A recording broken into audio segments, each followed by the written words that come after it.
this lane quite nicely. He's pulling the creep aggro. Like he's maintaining control as best as he can, right? He's pulling creep aggro with the mid lane. Hold that thought. Actually, Armel might be dead if they can land the arrow, but he puts himself in between all the creep. Nice sleep though out from Lin. Among Dia though stunned up by the man. Almost 6 stacks though. We need that Oracle to actually hit him with that Fortune's End Dispel, but unfortunately he just melts there to the Firefly. Yeah, it took way too long to do that, actually. He should have done it immediately. Yeah, but I mean, unfortunately, they need it. Now they just got the Echo Saber. His farm is going to explode. Nice. KP?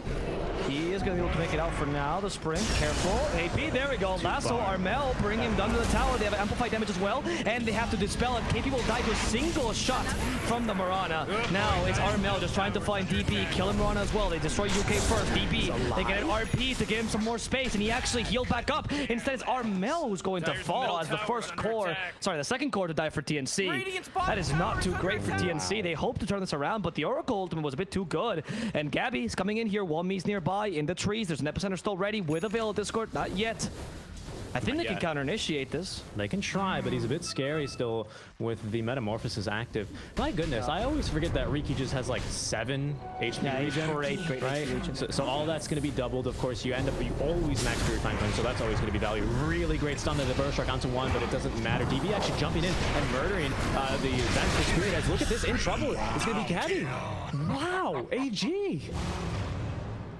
Expecting AG to, I guess, commit, or actually not the best observer, because you're not showing me that. Hold that. Now Armel in trouble. They might get the kill on him, but they're going to break vision. DB, though, with the tricks of the trade, finishing that one off. Does have Aegis. Great dive forward by Tim, so he's going to actually connect onto 2, but magic damage there being stopped by the Fate's Edict. Yeah, what is it? The game, so I think this game is looking good for them. Moonlight Shadow, Riki is now undetectable. Again? Yeah, because double invisibility, of course. Tim's, they're gonna go for him. Nice skewer, swapping it. They swap actually the Magnus. He has no RP, he has a BKB though, starts hitting the egg, going to destroy the Supernova. They do. And the silence, the smoke screen stops KP from actually getting Slithering Crush off. Really good preemptive smoke screen. But now with the epicenter, they counter-initiate here. A second counter-initiation with a shotgun as well. Killing the Slaughter, turning him into a Flatfish with Riki fighting the Batrider alone. He still conserves the Aegis, but he's losing a lot of his HP. And Oracle says, live, my son, live while I may die. DB will survive. Wami will not be so lucky. Or I mean, yes, the Power Truck actually disjoints everything, and Riki instead finds the kill on the Phoenix. Aegis still looking for more. There it is. Aegis will heal him back up, which means he can continue to fight now, as he now sees the Batrider. Where are you going, Armel? Back to the grave you go. Wow. Great fight there.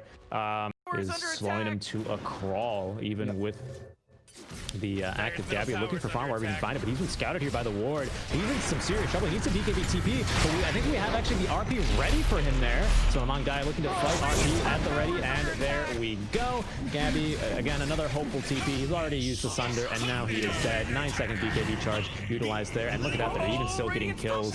A good effort by Whiteman, knowing that maybe now I can go for the D ward now that they've rotated away, but nope, there's still Womi to deal with there. Just kind of been the story of this game.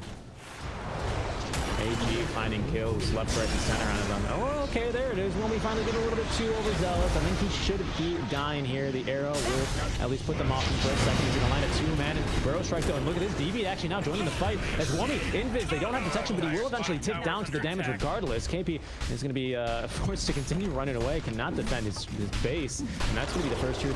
They got teams, they got bodies here ready to fight here, as well as actually finally some D wards ready to go.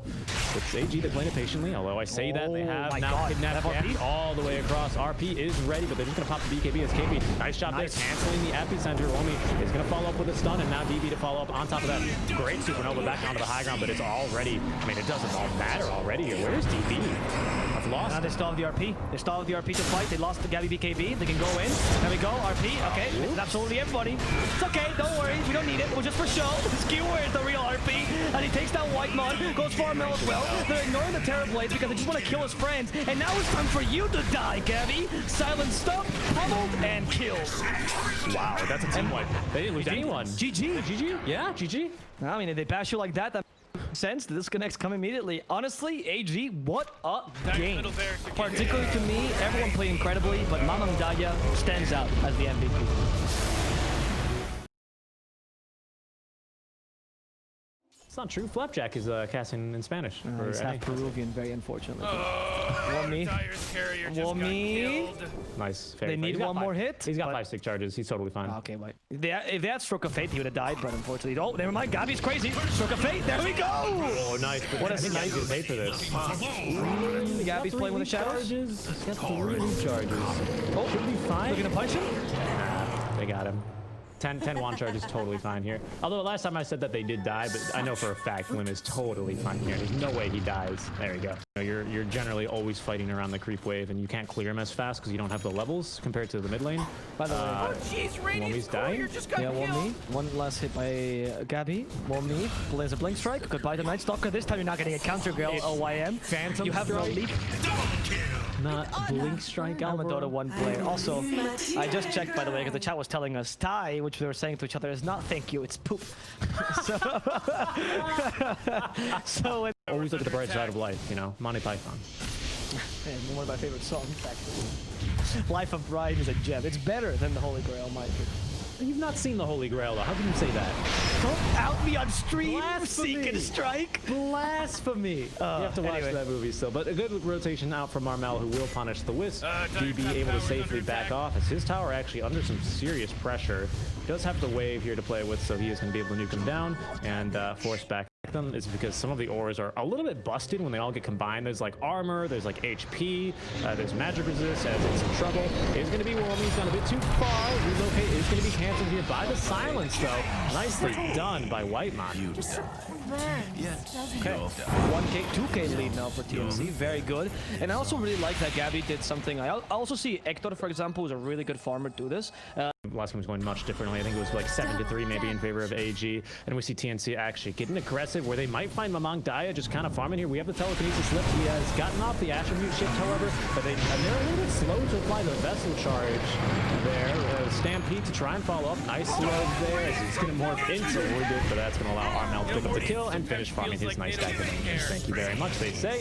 As Gabbi, in the meantime, finishing off the kitty cat now. Gabbi, though, in some trouble, surrounded by 3 heroes. KP has rotated on 3, though. Has the stomp, connecting it onto 2. It's the Soulbind as well.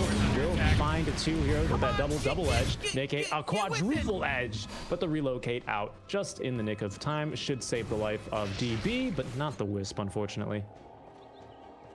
3K lead now for TNC. It's not. This shouldn't go anywhere here for TNC as they're now going to gather onto the high ground. Ward's placed down. They will try and push this, but Armel with the Shadow Blade here could potentially re-engage. You'll accept it up here for Whitemon. They're going to try and nuke him down, and the rest of TNC will just kind of let that one happen. Double lift though, double fade bolts on top as KB now re-engaging from behind. One trying to lift. Nice mechanism there from UK. Should allow him to escape quite easily as the drum charge is used and Moonlight Shadow to retreat under the cover. Night Stalker. They're here. Good boy. Armel, careful. KP. By the way, I suppose that you've already subbed in it once, right? Yeah. Long ago. Long ago, great. The arrow will hit the PA. Pretty decent target, but the Inkswell hurt. And actually, they baited Wommy realizing his mistake as he runs away. But the the Stroke of Fate hits both of them. And Morphling doesn't actually shift in time. He got surprised by the telekinesis, which is a really low cast point, and they punished him for it. Armel finds a secondary kill here on the Marauder. Maestro Array. Nah, Yols to counter Yols. Marauder can still leap. No, never mind. No. She had no contingency plan. And actually, UK was trying to save her as well. Whoa, I did not see the UK there. He relocated in, didn't he, that mad lad? That was much like what happened to Europe. Oh, hold on. So? Like breaking out. They're gonna get GP here. There we go. Lashak stuck thanks to the Yol Scepter. Secondary Yol Scepter from Lash, but that's not gonna do much. They had everything for him. And you know, he always thinks a bit outside the box as well. He's not too afraid to try itemizations that people would criticize, right? Let's see. Silent looking on me. They use the Stampede as well to get close to him. And they decimate him. And LYM trying to get away. Oh, the secondary lead. Oh, look at the wall. Look at the wall. Pray they're not coming in. The bait. Nice. Very well played there. They thought he was going to leap a second time, but that was a good TP. Zero map control. You barely have any wards. The smoke with Invis, and they're thinking it's elsewhere now, Wommy. Wait, really? They didn't have any vision. No, they didn't have detection, and Gabbi now is going to say hello. A little bit of a stunt onto Lin. Managing to escape, at least for now. Gabbi holding on to that 10-second BKB, though, as the arrow will connect onto him. Stampede utilized now. Is that going to be the go-ahead? LSA away though, stop. Trying to re-engage further onto one, but look at that actually. They actually find the kill. I believe that was with a stolen split Earth from Tim's. No. It wasn't. It was a stomp. It was a hoof stomp from A great hoof stomp from KP. Yeah, you know what was best is that he actually waited. Oh, they're gonna catch a nice knocker too. He's flying in the air. They have the ink swell. Well, me, what you gonna do? Woe is me. Anyway, TNC here, what they did was really good. Is KP knew the Manta style was coming up, so the Morphling usually you don't do anything. That's a GG. As Morphling, usually you don't start attribute shifting if you have Manta because you can always evade, right? And then you start attribute shifting afterwards. It's very common on Morphlings. It's just kind of muscle memory. But Tim's knew this, or sorry, KP knew this. He waited until the Manta style came out and then hoof stomp, predicting it. So very, very well played there by KP. Yeah. Overall, though.